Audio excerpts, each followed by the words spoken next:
মানা করেছিলাম মেয়েটাকে ছেড়ো না, তুমি তো আমার কথা শোনোনি। এখনো কোথায় আছে, কিভাবে আছে, কি হবে তার?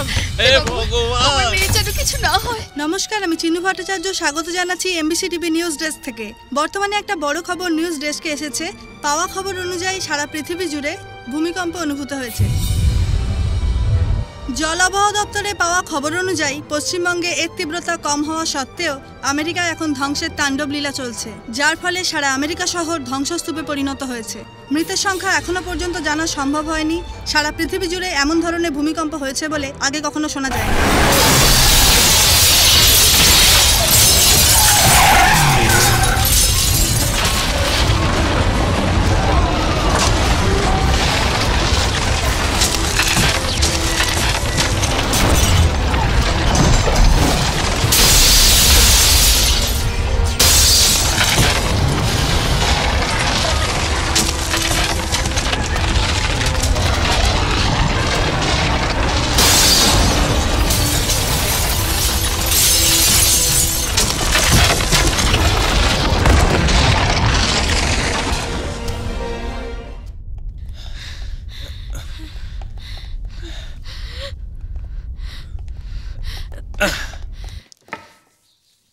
মা, মা, রূপা, মা, আয় মা।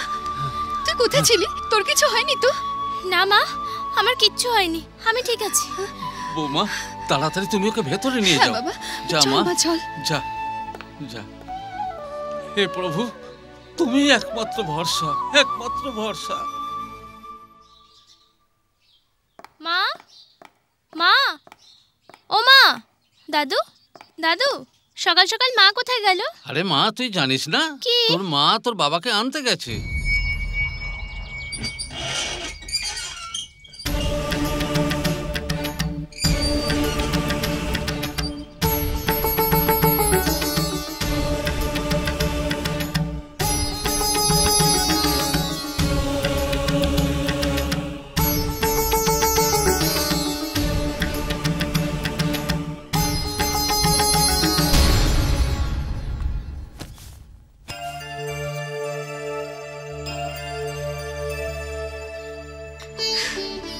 বাবা,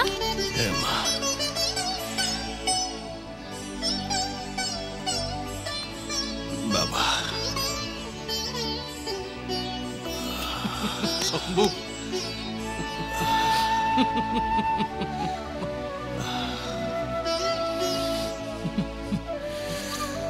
5টা বছর 5টা যুগের মতো লেগেছে শম্ভু।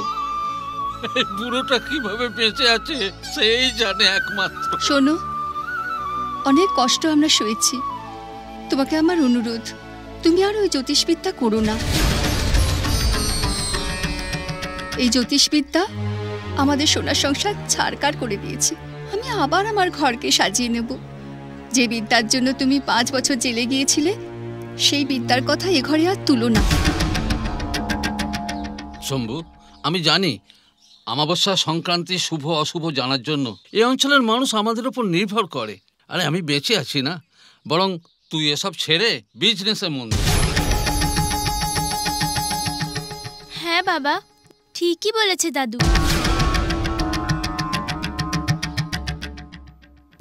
5 বছর আমি জেলে ছিলাম। এই 5 বছর আমার জন্য অভিশাপ ছিল না, আশীর্বাদ ছিল। সব জঞ্জাল থেকে দূরে সরে আমি সাধনা করার সুযোগ পেয়েছিলাম বাবা। আর এবার ভেবেছি আমার সাধনা সিদ্ধি হয়েছে।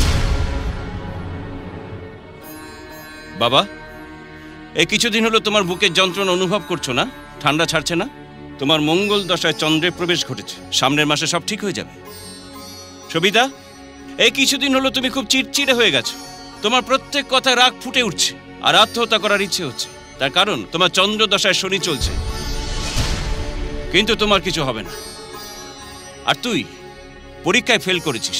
24 ঘন্টার মধ্যে 23 ঘন্টা পড়লেও তুই পাশ করতে পারতিস না, কারণ চতুর্থ দশায় বিদ্যা আর পঞ্চম দশায় জ্ঞান তোর কোনোটাই ঠিক নেই। যে কারণে আমি জেলে গিয়েছিলাম, আজ আমি তাকেই অস্ত্র করেছি। প্রতিটি গ্রহ নক্ষত্র আমার মাথার ভিতরে। জ্যোতিষবিদ্যার সব পাঠ আমি আয়ত্ত করে ফেলেছি, সব শাস্ত্রগুলি মুখস্থ করে ফেলেছি। আর এখন নতুন শম্ভুর জন্ম হয়েছে বাবা, যার প্রতিটি গণনা হবে সম্পূর্ণ নির্ভুল, যার প্রতিটি ভবিষ্যৎবাণী হবে অকাট্য অকাট্য অকাট্য অকাট্য।